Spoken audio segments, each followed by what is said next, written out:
Pilot ने फिर लगा दी है गहलोत की लंका। और ये लंका कैसे लगाई है? हमेशा अपने चिर परिचित अंदाज में, बिना कुछ बोले, बिना कुछ कहे, इस तरीके से इनडायरेक्टली लंका लगाई है कि लोग जख्म ढूंढ भी नहीं पाएंगे और वो जख्म पर नमक भी छिड़क जाएंगे।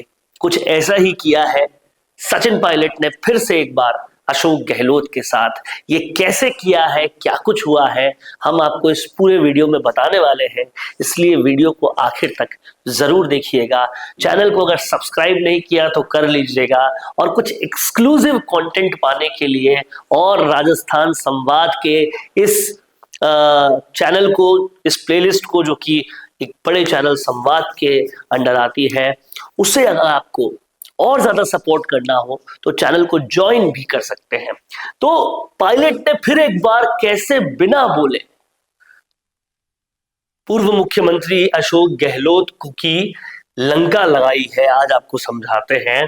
देखिए, समझने वाली बात यह है कि शराब मुक्ति, नशा मुक्ति एक वक्त पर पूर्व मुख्यमंत्री अशोक गहलोत की मुहिम हुआ करती थी, या यूं कहें कि उन्होंने बयानों में इस मुहिम को चालू किया था, किया कुछ नहीं। हालांकि उसकी वजह से वोट बैंक पॉलिटिक्स खेल गए थे, कुछ बार जीत जरूर गए थे, और उसके बाद छाबड़ा जी जैसे कई सारे लोगों ने अपनी पूरी की पूरी जिंदगी को शहीद कर दिया उस मुहिम को का क्रियान्वयन कराने में। आज उनकी बेटी पूनम छाबड़ा भी यही करती है, लेकिन उसके बावजूद भी पूर्व मुख्यमंत्री गहलोत ने कभी शराबबंदी नहीं की, जबकि शुरुआत में कहा उन्हीं का था, मैनिफेस्टो में वही लाए थे।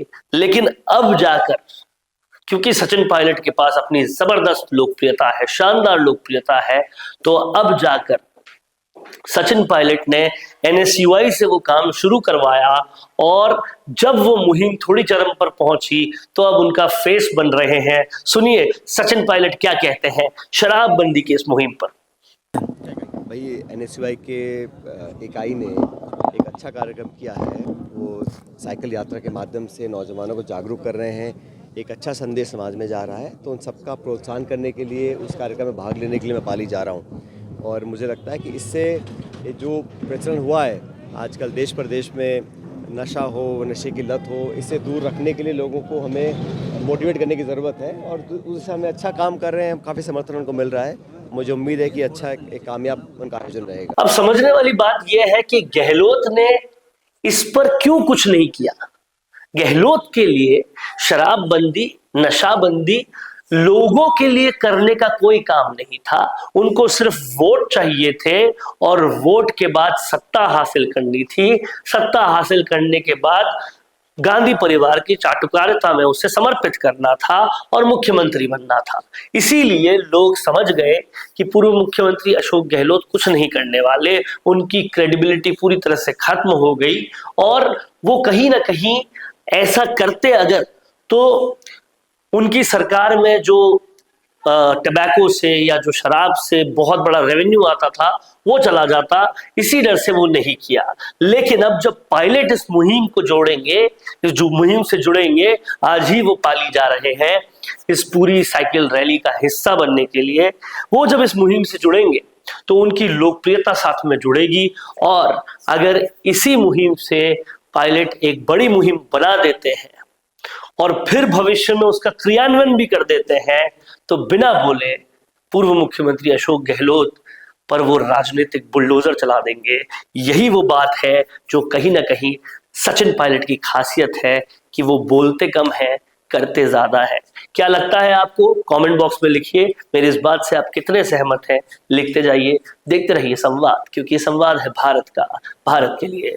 नमस्कार। चाहे गुर्जर समाज हो या फिर मीणा समाज, जाट हो या फिर राजपूत समाज, या फिर हो राजस्थान का कोई भी समाज, अब राजस्थान संवाद लाया है इन सभी समाजों से जुड़े हुए वो फैक्ट्स और वो जानकारियां जो आपके जनरल नॉलेज को भी बढ़ाएगा और आपके कंपटीशन एग्जाम्स में भी काम आएगा, क्योंकि इन वीडियोस में होंगी सामाजिक, ऐतिहासिक और रोचक फैक्ट्स और जानकारियां।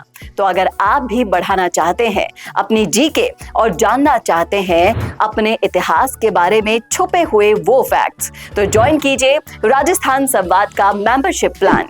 ज्यादा जानकारी के लिए डिस्क्रिप्शन में विजिट कीजिए और दिए गए नंबर पर कॉल कीजिए।